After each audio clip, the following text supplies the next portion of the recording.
გვიზიარეთ, დაგვირეკეთ, მოგვიყევით. ჩვენ ვუსმენთ ერთმანეთს. ზაზა ჭითანავასთან ერთად. ვუსმენთ ერთმანეთს. სოციალური მეწარმეობა ეს არის ჩვენი დღევანდელი გადაცემის თემა. მოგესალმებით, პირდაპირ ეთერში გადაცემა ვუსმენთ ერთმანეთს ინტერაქტივის კითხვა კი შემდეგი თქვენი აზრით რა პრობლემის წინაშეა სოციალური მეწარმეობა საქართველოში 292-1188 ან 292-1189 რადიო იმედის პირდაპირ ეთერის ტელეფონის ნომრები. შეგიძლიათ დარეკოთ სოციალურ მეწარმეობაზე გამოთქვათ თქვენი აზრი, რამდენად გესმით ზოგადად ეს სახელწოდება რა არის ის თქვენი აღქმით და გარდა იმისა რომ შეგიძლიათ დარეკოთ, ასევე შეგიძლიათ გამოაგზავნოთ მოკლე ტექსტური შეტყობინება ნომერზე 9177 აღგზავნის ღირებულება თქვენი მობილური ოპერატორის სტანდარტულ ფასს შეესაბამება. სანამ თქვენ დაგვირეკავთ, თუ გექნებათ შესაბამისი სურვილი, ჩვენ ამ თემაზე ვისაუბრებთ ჩვენ სტუმრებთან, რომლებიც ახლა იმყოფებიან რადიო იმედის სტუდიაში. სალომე ხუციშვილი, სოციალური მეწარმეობის ალიანსის დირექტორი და ლევან გიგილაშვილი, კონკურსის სტუდენტები სოციალური მეწარმეობის მხარდასაჭერად გამარჯვებული. საღამოშიდობის მოგესალმებით. მოგესალმებით. სალომე, ლევან, დიდი მადლობა იმისთვის, რომ გამონახეთ, რომ მობრძანდით ჩვენთან. პირველ რიგში სანამ კონკურსზე ვისაუბრებთ და ასე ვთქვათ განვავრცობთ თემას, ალბათ მნიშვნელოვანი და საინტერესო იქნება განვიხილოთ ზოგადად რა არის სოციალური მეწარმეობა, იმიტომ რომ წარმოება მეწარმეობა აბსოლუტურად გასაგებია. პრინციპში ფართო პრიზმაში რო შევხედოთ, ყველა წარმოების მიზანი რაღაც სოციალური მდგომარეობის გაუმჯობესებაა და ახლოვებით რა უხეშად რო ვთქვათ და განმარტოთ რა არის სოციალური მეწარმეობა, რითი გამოირჩევა ის სხვა ტიპის მეწარმეობისგან. სალომე გისმენთ. მადლობას გიხდით კიდევ ერთხელ ამ თემით დაინტერესებისთვის და მოწვევისთვის. კარგი კითხვა არის ნამდვილად, იმიტომ რომ თემა არის ძალიან ისეთი ახალი და ყოველთვის იწვევს ხოლმე ინტერესს, რა შუაში შეიძლება იყოს სოციალური და მეწარმეობა ერთმანეთთან. მოკლედ ესეთი განმარტება შეიძლება ჩამოვაყალიბოთ, რომ სოციალური საწარმო ეს არის ჩვეულებრივად ბიზნეს პრინციპებით მოქმედი ორგანიზაცია, ოღონდ განსხვავებით ვთქვათ ჩვეულებრივი ბიზნეს კომპანიისაგან, როგორც დიდი კომპანიისგან, ასევე მცირე საწარმოსგან, განსხვავება მდგომარეობს თვითონ რატომ დაფუძნდა და რატომ შეიქმნა ეს საწარმო. სოციალური საწარმოები და ვინც არიან ზოგადად საქართველოშიც და მთელი მსოფლიოს მასშტაბით სოციალური მეწარმეებიც ხედავენ რაღაც კონკრეტულ სოციალურ პრობლემას, რომელიც საჭიროებს სტაბილურ გადაჭრას და სტაბილურ მოგვარებას. მაგალითად გეტყვით, რომ წეროვანის დევნილთა დასახლებაში, როდესაც 2008 წლის შემდეგ ჩამოასახლეს, თქვათ, გაჩნდა ძალიან დიდი საცხოვრისი, ერთ-ერთი ქალბატონის ინიციატივით, რომელმაც შექმნა არასამთავრობო ორგანიზაცია და ყავდა ქალები დასაქმებული, დაინახა, რომ ამ ქალბატონებს სჭირდებოდათ კიდევ უფრო ესეთი მეტად გაძლიერების საშუალება და დაიწყო შეასწავლა მათ მინანქრის ტექნიკა და შექმნა მინანქრის საწარმო, რომელიც დღეს ქმნის ძალიან ლამაზ ნივთებს, აქსესუარებს და ხდება უკვე ამ პროდუქციის რეალიზაცია. საწარმოს დასაქმებული ყავს 10 ქალი და იქ, სადაც ვთქვათ, სამუშაო ადგილები ფაქტობრივად არის მიუწვდომელი და თბილისშიც ესენი ვერ ახერხებენ, ვთქვათ, ასე მიმოსვლას და აქ დასაქმებას, ადგილზევე შეუქმნა დასაქმების საშუალება. საწარმო თავის თავს ინახავს და ასევე უზრუნველყოფს იქ დასაქმებული 10-ვე ქალბატონის ხელფას.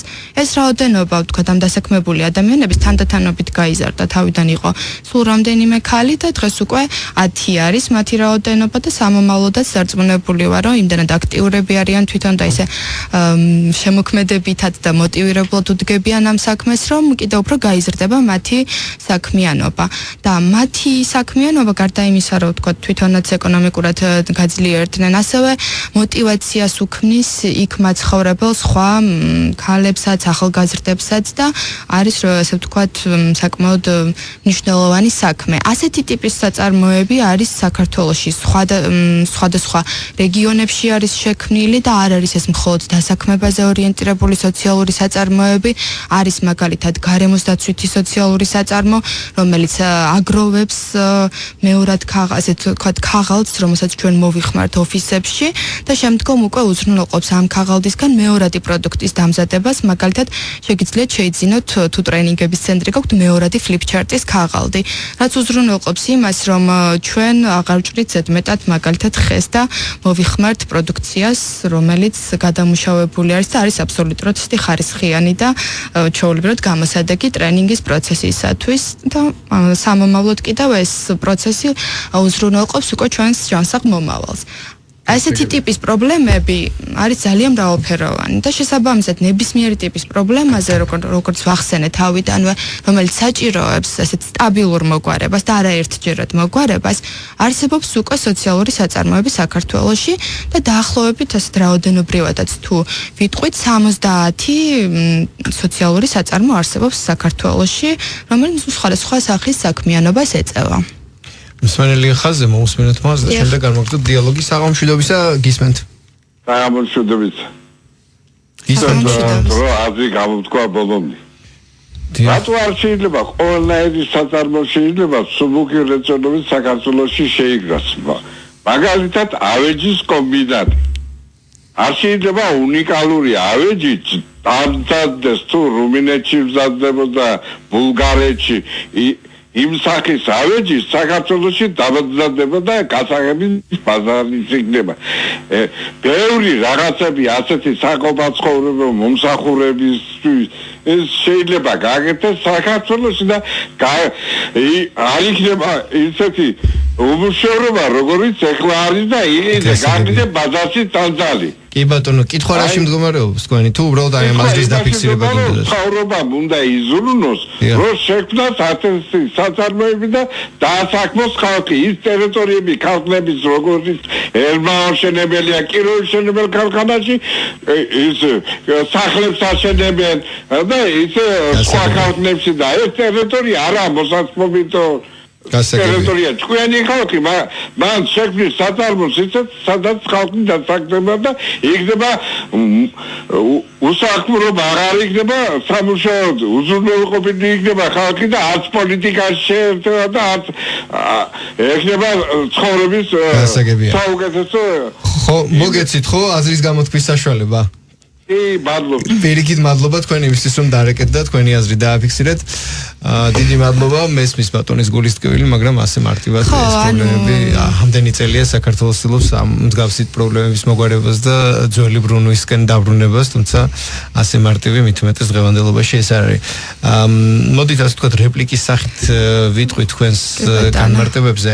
ანუ გამოდის რომ სოციალური მეწარმეობა ეს არის ბიზნესი, რომლის ამოსავალი წერტილი კლასიკური ბიზნესისგან განსხვავებით არის ან სოციალური საჭიროება, ან სოციალური ჯგუფისთვის ხელშეწყობა ამ ბიზნესის დახმარებით? კი, ფაქტობრივად ეს არის, როგორც ვთქვი, მხოლოდ არ შეიძლება იყოს დასაქმება, ნებისმიერი სოციალური, როგორც თქვენ კარგად თქვით, ნებისმიერი საზოგადოებრივი საჭიროება, რომელსაც სჭირდება სტაბილური გადაჭრა, შეიძლება იყოს სოციალური საწარმო. მე დავამატებ ასევე ჩვენს მსმენელის მოკლედ გულის ტკივილს, იმას რომ ნებისმიერი ტიპის ბიზნეს საქმიანობას არ აქვს დიდი მნიშვნელობა, რას დავიწყებთ. მთავარია რომ რა ტიპის სოციალურ პრობლემასაც ვაგვარებთ, კარგად შეესაბამებოდეს ბიზნეს საქმიანობა და სოციალური მისია ერთმანეთს. ამ შემთხვევაში ესეთი თანხსრული თანხვედრა უნდა გქონდეს და რა თქმა უნდა ეს ბიზნეს საქმიანობა უნდა იყოს კანონიერი. თორე ავეჯის საწარმო იქნება ვთქვათ თუ ქაღალდის გადამუშავება, ამ შემთხვევაში ეს არ არის მთავარი. მთავარი არის რა სოციალური პრობლემის გადაჭრა გვინდა და უკვე ამის შემდეგ ვფიქრობთ ყველაზე კარგად რა ტიპის ბიზნეს საქმიანობა გადაჭრის ამ პრობლემას და ვითვალისწინებთ მერე უკვე იმ ფაქტორებს, რომ პროდუქტი ან სერვისი, რასაც შევქმნით, რა თქმა უნდა, გაყიდვადი უნდა იყოს ბაზარზე. ანუ სხვანაირად საწარმო მერე შემოსავლებს ვერ უზრუნველყოფს და საქმიანობაც არ იქნება წარმატებული. მგონია რომ 70-მდე სოციალური ტიპის საწარმო არსებობს, ხო არ ვწდებით და რამდენადაც მე ვიცი, კანონში ჩვენ არა გვაქვს კაცრად გაწელილი, ასე ვთქვათ, სოციალური ტიპის საწარმო არის ეს როგორც წესი ხშირად ასეთ ტიპის საწარმოები გრანტზე უფრო ეფუძნებიან და ალბათ წილობრივი მონაწილეობა უფრო ნაკლებია კერძო ბიზნესისა მსგავს საქმეში. ჩემი დილეტანტის ანალიზია, ასე ვთქვათ. ამ მხრივ არის საჭიროება იმისთვის, არ ვიცი სხვა ქვეყნების გამოცდილება როგორია, არის საჭიროება იმისი, რომ მოხდეს ამ კრიტერიუმების გაწერა კანონით, რომ დადგენილი პარამეტრები იყოს და ამ პარამეტრების მიხედვით განისაზღვრებოდეს საჭიროების შემთხვევაში კონკრეტული საწარმოები თუ უბრალოდ ისე ვთქვათ ვიზუალურ ანალიტიკური სახის შეფასებით შემოფარგლად გვეყოფა. არა, რა თქმა უნდა, საჭირო არის რომ გაწერილი იყოს ეს ყველაფერი კანონის სახე ქონდეს ამ ყველაფერს და ჩვენ ალიანსი როგორც უკვე 2016 წელს შეიქმნა, თუმცა მე პირადად 2012 წლიდან აქტიურად ვარ ჩართული საქართველოს სტრატეგიული კვლევების და განვითარების ცენტრი. ეს არის ორგანიზაცია, ერთ-ერთი ორგანიზაცია, რომელმაც მოკლედ ასეთი ლიდერული როლი იკისრა ამ საქმეში და 2009 წელს დაიწყო სოციალური მეწარმეობის განვითარების ხელშეწყობა საქართველოში და ამ ორგანიზაციის და სოციალურ საწარმოებთან რა თქმა უნდა მოკლედ კონსულტაციების შედეგად შექმნილი და მომზადებული არის კანონპროექტი, რომელიც გადის ახლა განხილვებს სხვადასხვა კომიტეტებთან, საპარლამენტო კომიტეტებთან და იმედი გვაქვს რომ მიეცემა ამ კანონპროექტს უკვე კანონის სახეც და შესაბამისად კანონის ენაზე გვექნება განმარტება რა არის სოციალური საწარმო. ამ ეტაპზე ეხლა როგორც ფუნქციონირებენ სოციალური საწარმოები, ეს არის არასამეწარმეო, არაკომერციული იურიდიული პირი, ძირითადად იურიდიული ფორმა, რასაც ისინი იყენებენ და ასევე შეზღუდული პასუხისმგებლობის საზოგადოება. იმიტომ რომ სხვანაირად ვერ მოხდება მათი ასეთი ფუნქციონირება, რადგან არ არსებობს სოციალური საწარმოსთვის რამე სპეციალური ფორმა ან თუნდაც სტატუსი. და რომ შევაფასოთ არის თუ არა ეს სოციალური საწარმო, შესაბამისად დამოკიდებული არის აბსოლუტურად ჩვენს სუბიექტურ იმ ორგანიზაციების მოკლედ შეფასებაზე, რომლებიც მუშაობენ და თემას ზოგადად იციან. სხვანაირად ვერ დავამტკიცებთ ეს საწარმო არის თუ არა სოციალური, თუ მაგალითად ჩვენი ექსპერტები ამაზე ვთქვათ რაღაცა თავის მოსაზრებას არ გაგვიზიარებენ. ამიტომ ეს არ მიგვაჩნია ჩვენ სწორად რა თქმა უნდა და სწორად ეს დაედო საფუძვლად ამ კანონპროექტის მომზადება. მაგრამ ჯერჯერობით როგორც გითხარით, კანონის ფორმა არ მიუღია, არ დამტკიცებულა. კანონპროექტის სახე აქვს, კი ბატონო. კითხვა დაზუსტებისთვის. ანუ სოციალური ტიპის მეწარმეობა, ეს არის ისეთი ტიპის მეწარმეობა, რომელიც სახელმწიფოს ეხმარება სხვადასხვა პრობლემების მოგვარებაში, ძირითადად სოციალური ტიპის პრობლემების მოგვარებაში და სოციალური ტიპის მეწარმეობა, ასე ვთქვათ, ხარობს ჭყალებში ისეთ ტიპის ქვეყნებში, როგორც საქართველოს სოციალური პრობლემა უამრავი გვაქვს, თუ განვითარებულ ქვეყნებშიც აქვს თავისი წილობრივი მონაწილეობა და აქვს გამართლება და ასე ვთქვათ, ხელშემწყობია სახელმწიფოს განვითარებისა. განვითარებულ ქვეყნებშიც ძალიან პოპულარული არის ზოგადად ეს თემა, მაგალითად ბრიტანეთის შემთხვევაში თითქმის ყოველი მეორე საწარმო რაც იქმნება, უკვე ეძახიან როგორც social enterprise, ასე განიმარტება და აქვს რაღაცა კონკრეტული სოციალური პრობლემის მისია და აქვს აღებული რამე კონკრეტული სოციალური პრობლემის მოგვარება.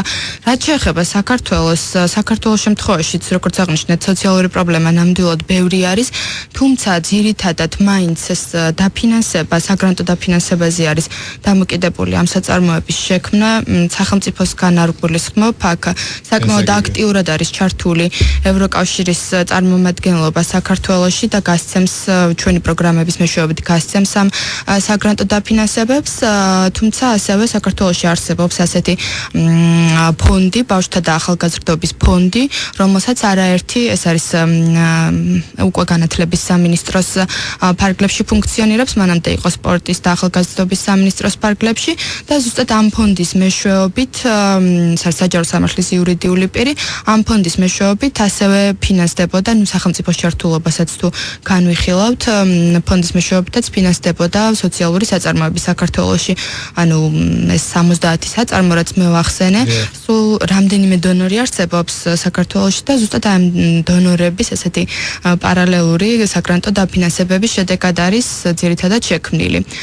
რაც შეეხება პირადად კერძო ინვესტიციებით, ძირითადად მაინც ვერ ახერხებენ ხოლმე ამის დაწყებას და მაინც ცდილობს ყველა ვისაც რაღაცა კონკრეტული პრობლემის მოგვარება უნდა, რომ საგრანტო დაფინანსებას დონორი ორგანიზაცია მიმართოს და უკვე მათგან დაიწყოს სამეწარმეო საქმიანობა. თუმცა ამას ჩემი შეფასებით ძალიან ისეთი შედარებით მაინც მცირე მასშტაბები აქვს საქართველოში და ამიტომაც ჯერჯერობით ეს ციფრი სოციალური საწარმოების არ არის ესეთი მასშტაბური და ყოველის მომცველი. თუმცა იმედი მაქვს, რომ დაინტერესება ზოგადად ახალგაზრდებისგანაც გაზრდილი არის და იმედია, რომ მომავალში ეს სფერო ნახავს უკვე განვითარების ახალ პერსპექტივებს. სოციალური მეწარმეობის მიმართულებით ახალგაზრდობის დაინტერესებაზე, ამ თემის პოპულარიზებაზე და ამ მიმართულებით იმ ნაბიჯებზე, რომელსაც ამ საქმეში ჩართული ორგანიზაციები, მით უმეტეს სოციალური მეწარმეობის ალიანსი დგამს ამ ნაბიჯებზე. ჩვენ ვისაუბრებთ გადაცემის მეორე ნაწილში, ზუსტად 2 წუთიანი სარეკლამო პაუზის შემდეგ განვაგრძობთ პირდაპირ ეთერში საუბარს თემაზე სოციალური მეწარმეობა. არ გადართოთ, დაგველოდეთ. გაგვიზიარეთ, დაგვირეკეთ, მოგვიყევით. 292 11 88 292 11 99. ვუსმენთ ერთმანეთს. პირდაპირ ეთერში გადაცემა ვუსმენთ ერთმანეთს. დღეს საუბრობთ სოციალურ მეწარმეობაზე. ჟურნალისტი ზაზა ჭითანავა გახლავართ და ამ თემაზე სასაუბროდ სტუდიაში მოვიწვიეთ სოციალური მეწარმეობის ალიანსის დირექტორი სალომე ხუციშვილი და ლევან გიგილაშვილი, რომელიც კონკურსის სტუდენტები სოციალური მეწარმეობის მხარდასაჭერად გამარჯვებულია. სრული შემთხვევაში შეგიძლიათ დაგვირეკოთ ნომრებზე 292 11 88 292 11 99. ინტერაქტივის კითხვა დღეს გვაქვს შემდეგი. თქვენი აზრით რა პრობლემის წინაშეა სოციალური მეწარმეობა საქართველოში? გადაცემის პირველ ნაწილში მეცადეთ და სალომესთან ერთად განვიხილეთ თუ რას წარმოადგენს სოციალური მეწარმეობა საქართველოში, როგორია მისი მდგომარეობა და გადაცემის მიწუს ისაუბრა ჩვენმა სტუმარმა იმ ნაბიჯებზე, რომელიც პოპულარიზაციისკენ არის მიმართული და რომელიც უნდა გადაიდგას და ასევე აღნიშნეთ ახალგაზრდები. და ფაქტობრივად საინტერესო თემაა კონკურსი, რომელიც ჩატარდა სახელწოდებით სტუდენტები სოციალური მეწარმეობის მხარდასაჭერად და ამ კონკურსის გამარჯვებული ყავს, ხო? მე რამდენად ვხვდები დღეს სტუდიაში, სტუმრად ლევან გილოცად გამარჯვებას. გვიპასუხე რა კრიტერიუმებით შეგარჩიეს ამ კონკურსში და საერთოდ როგორ მოხდი ამ კონკურსში და რატომ? პირველ რიგში მინდა მადლობა გადავხადო სტრატეგიული კვლევების და განვითარების ცენტრს, რომელიც ევროკავშირის დაფინანსების და საქართველოს პრეზიდენტის პატრონაჟით ახორციელებს სწორედ ამ პროექტს. პროექტი დაიწყო დაახლოებით მარტის თვეში, როცა დაიწყო განაცხადების მიღება და 100-მდე ჯგუფმა გამოხატა სურვილი, ეს არის დაახლოებით 400 ბავშვი. შემდეგ შეირჩა 27 მონაწილე, რომელთაგან გასაუბრების საფუძველზე შეირჩა 16 ნახევარფინალისტი ჯგუფი. შემდეგ უკვე ეს 16 ჯგუფი მუშაობდით პროექტის დამუშავებაზე,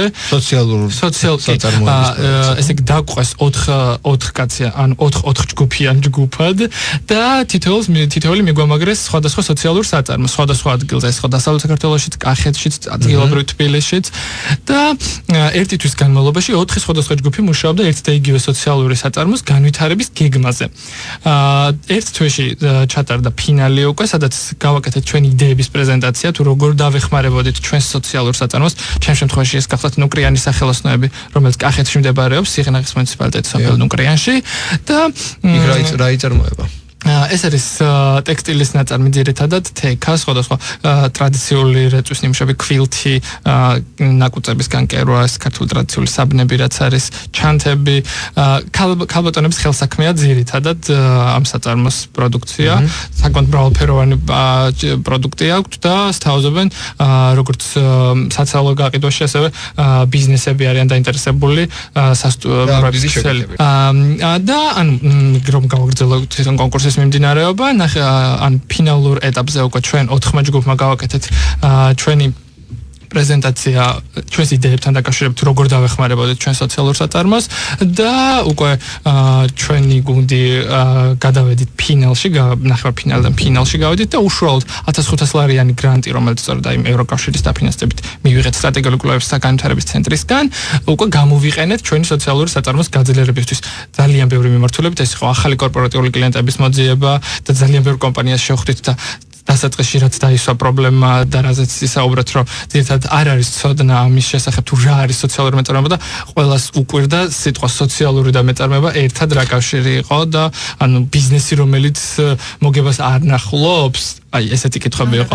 ან მაინც საქველმოქმედო შეიძლება და იყო დაახლოებით ცოტა ესეთი ის, რომ აი ეს არის ნაწარმი, რომელსაც ამზადებენ სხვადასხვა მოწყვლადი ჯგუფები, რომლებიც არ ვარგა, მაგრამ უნდა იყიდო, იმიტომ რომ სოციალური უნდა დაეხმარა. ესეთი დამოკიდებულება იყო. ამ სინამდვილეში ეს ასე არ არის. რა თქმა უნდა, ეს ჩვეულებრივი ბიზნესი აწარმოებენ ძალიან მაღალხარისხიან პროდუქციას, იმიტომ რომ დაინტერესებულია თავისით უკვე ბევრი კომპანია და ძალიან ბევრი მიმართულებით, გარდა ამ კორპორატიული მიმართულების სოციალურ ქსელებშიც გავაკეთებთ ვთქვით, გავაკეთეთ უკრაინის სახელოსნებისთვის ვებგვერდი, სადაც შეუძლიათ უკვე გაყიდონ და არა მხოლოდ ონლაინ გაყიდვები, არამედ საინფორმაციო ხასიათიც აქვს, იმიტომ რომ აქ სტატიებსაც დებს თვითონ უკრაინის სახელოსნები თავის შესახებ, თავის ნაწარმის შესახებ, ზოგადად თემის შესახებ, იმიტომ რომ სოციალური მეწარმეობა ეს არის მეწარმეობა, როდესაც კონკრეტული სოციალური პრობლემაა დასმული და ამის მოგვარებაზეა მიმართული უკრაინის შემთხვევაში, სადაც თქვენ მონაწილეობდით, საიდანაც თქვენ გაიმარჯვეთ, რა ტიპის სოციალური პრობლემა არის მათ წინაშე დასმული და რა პრობლემის გადაჭრაზე მუშაობენ ამ ბიზნესით?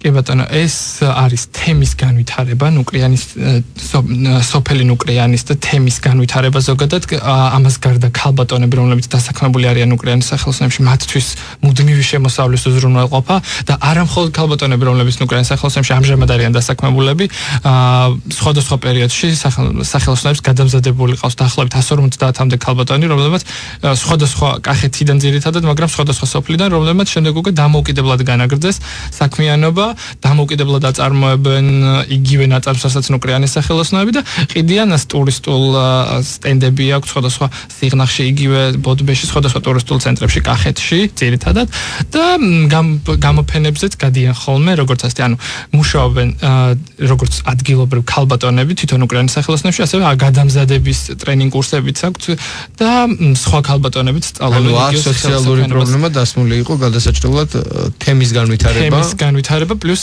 ქალბატონების ქალების ხელშეწყობა, მათთვის მუდმივი შემოსავლების უზრუნველყოფა, იმიტომ რომ თემი სოციალური საწარმო უკრაინის სახელოსნოები დაარსდა 2006 წელს, მაშინ როცა ფეხს იდგავდა საქართველოში ზოგადად მეწარმეობა და დაიწყეს მაშინ რა თქმა უნდა არ იყო განსაზღვრული სტატუსი სოციალური მეწარმეობა, მაგრამ თემატიკა ზუსტად ჯდებოდა სოციალური მეწარმეობის კონცეფციაში და მას შემდეგ უკვე ასე აქტიურად მუშაობენ ეს ქალბატონები, დღეს უკვე ძალიან დახვეწილია მათი ბიზნეს მოდელი, უკვე იციან რას აკეთებენ, როგორ აკეთებენ, თუმცა სჭირდება ცნობადობის გაზრდა უბრალოდ და პირველ რიგში ცნობადობა უნდა გაიზარდოს არა მხოლოდ ნუკრაინის სახელოსნოების, რომ ნუკრაინის სახელოსნოები არის ეს, არამედ ზოგადად რა არის სოციალური მეწარმეობა, რომ როცა მივდიოდით ჩვენ კომპანიებთან და ვეუბნებოდით და ვთავაზობდით ნუკრაინის საწარმოების პროდუქციას, იმიტომ რომ კორპორატიული სეგმენტის აქვთ, როგორც უკვე გითხარით, ანუ არ ესმოდათ უბრალოდ სოციალური საწარმო ნუკრაინის სახელოსნოები რა შეიძლება ყოფილიყო.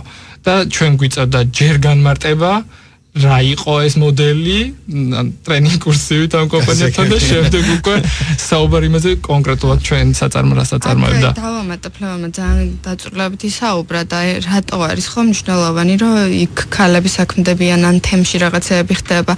დღეს საქართველოში ერთ-ერთი ყველაზე მნიშვნელოვანი პრობლემა არის სოფლად რაღაცა აქტივობები არ არის აბსოლუტურად, ახალგაზრდებს არ აქვთ არანაირი ინტერესი, ამიტომ რაღაც ეს მიგრაციის პროცესები რაც არის, რომ ყველას უკვე უნდა დიდ ქალაქში შექმნას რაღაცა ათეობის განვითარება პოს და ახალი შესაძლებლობები აქ ნახოს თბილისში, მაგალითად, ამ შემთხვევაში ასეთი ტიპის საწარმოები, რომელიც დასაქმების საშუალებას და განვითარების საშუალებას გაძლევს უკვე შენს მშობლიურ დარჩენის პერსპექტივას და დარჩენის პერსპექტივა იზრდება. ანუ ეს დახმარება ფაქტორულად სახელმწიფოს ვისაც კიდევ უფრო ნაკლები აქვს თქვა ახალგაზრდებისგან განსხვავებით, ახალგაზრდა უფრო მარტივად წამოვა, ხო?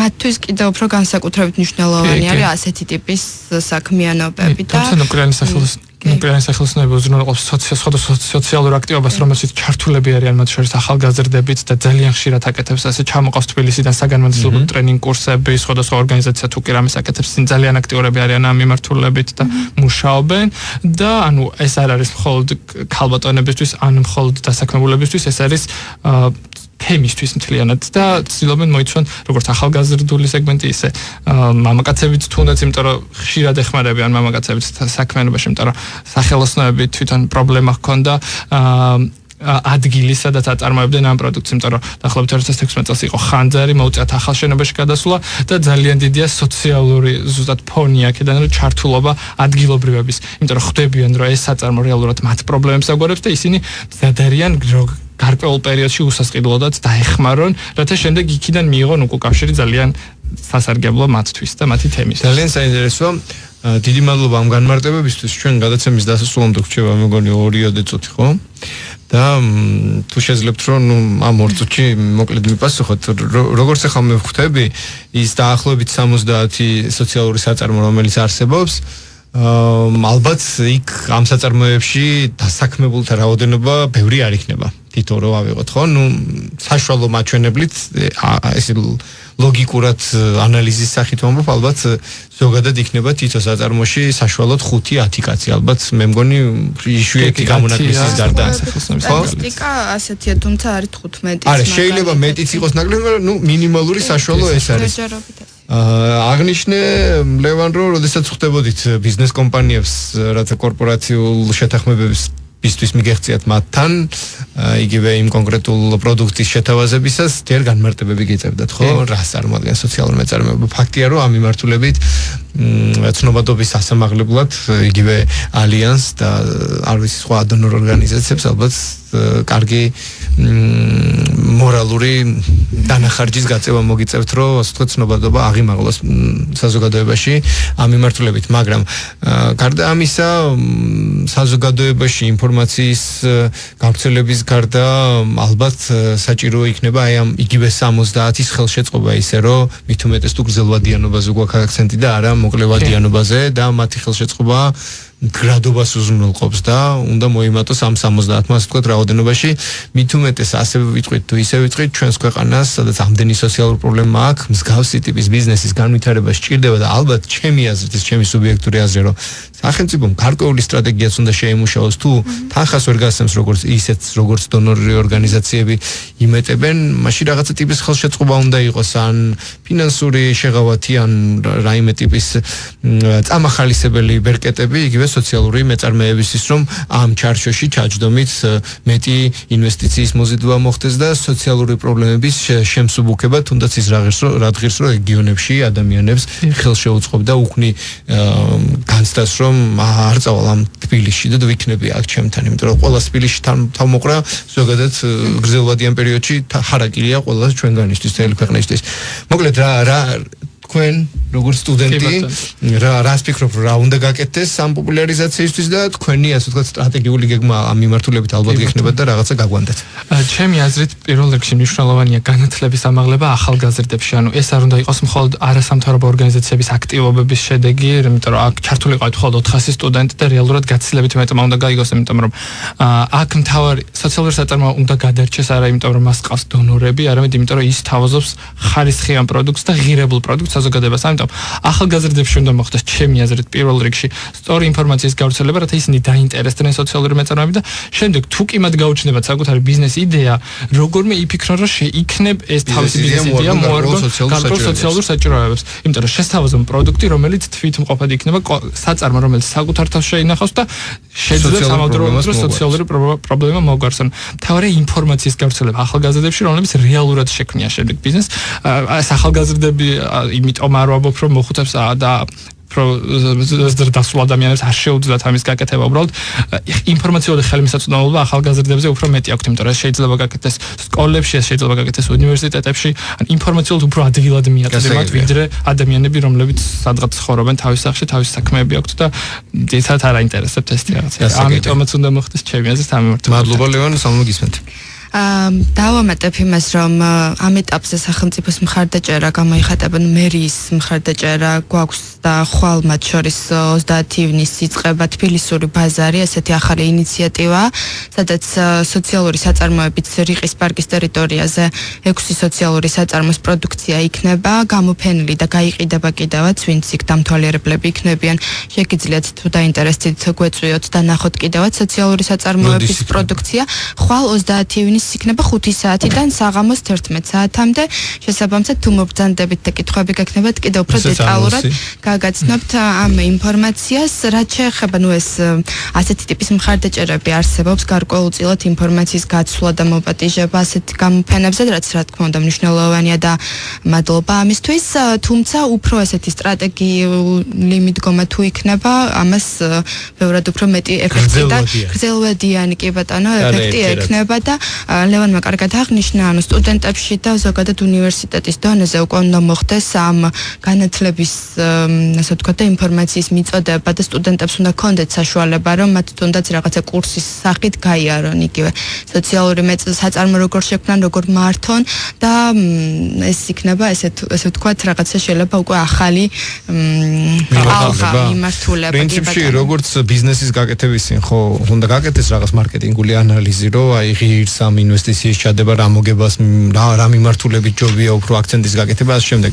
დაახლოებით იგივე ტიპის ანალიზი იქნება გასაკეთებელი სოციალური მეწარმეობის შემთხვევაში და შეიძლება ამ ახალგაზრდებში ალბათ არც არის აუცილებელი რომ ყველა სოციალური მეწარმე გამოვიდეს, მაგრამ თუნდაც იმას ისწავლიან, რომ სწორად გაკეთდეს მონიტორინგი საზოგადოებაში არსებული სოციალური პრობლემების სიმკვეთრისა და სოციალურ პრობლემების შესწავლა აღქმა, რომ უფრო ადვილი იქნება და ამ ხრივ ანალიზი გააკეთებას, რომ ახალგაზრდა უკეთესად შეძლებს, მე იმან ბიზნესში თუ არ დაიწყო თავისი ბიზნესში თუ ვერ იპოვა თავის თავი და თუ წავიდა თქვა იგივე მთავრობაში, ხო, სულ სხვანაირად შეხედავს არსებულ პრობლემებს და გადაჭრის გზებზე სხვანაირად. ყველა სფეროში და ყველა სექტორში გაჩნდებიან უკვე მხარდამჭერებიც. ამ ეტაპზე და ხედვა იქნება სრულიად სხვა. კი ბატონო, სხვადასხვა სექტორში ყავს მხარდამჭერები, იგივე ბიზნეს სექტორში, სახელმწიფოს მხრიდანაც არის, თუმცა ეს ამ ადამიანების რაოდენობა იმდენად მცირეა, ვისაც თემა ესმის და თემის მნიშვნელობა ესმის, რომ ფაქტობრივად შეუმჩნეველიც კი არის და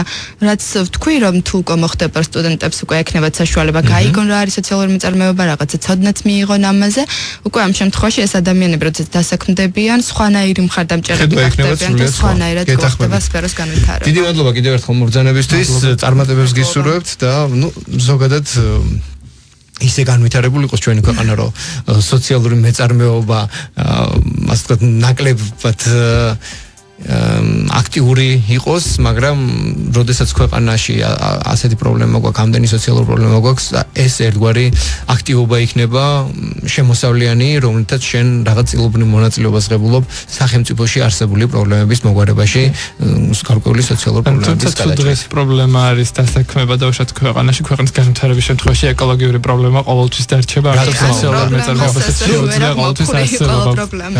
რა თქმა უნდა, მე ამ შემთხვევაში ვიგულისხმე ის სხვა ტიპის სოციალური პრობლემა, რომელიც ფინანსურ მატერიალურ ადამიანთა კეთილდღეობას უკავშირდება. დიდი მადლობა მობრძანებისთვის. რადიოსმენელებს შევახსენებ, რომ ჩვენ დღეს გადაცემაში ვისაუბრეთ სოციალურ მეწარმეობაზე, სტუმრად ყავდა სოციალური მეწარმეობის ალიანსის დირექტორი სალომე ხუციშვილი და ლევან გიგილაშვილი, რომელიც კონკურსის სტუდენტების სოციალური მეწარმეობის მხარდასაჭერად გამარჯვებულია. და გადაცემის მიწურულს ტრადიციულად შეგახსენებთ, რომ რადიო იმედი და სოციალური ვებ-პლატფორმა www.imedi ერთობლივ საქმემოქმედო კამპანიას ვახორციელებთ და ვცდილობთ ასე დავეხმაროთ მათ, ვისაც ეს ყველაზე მეტად ჭირდება.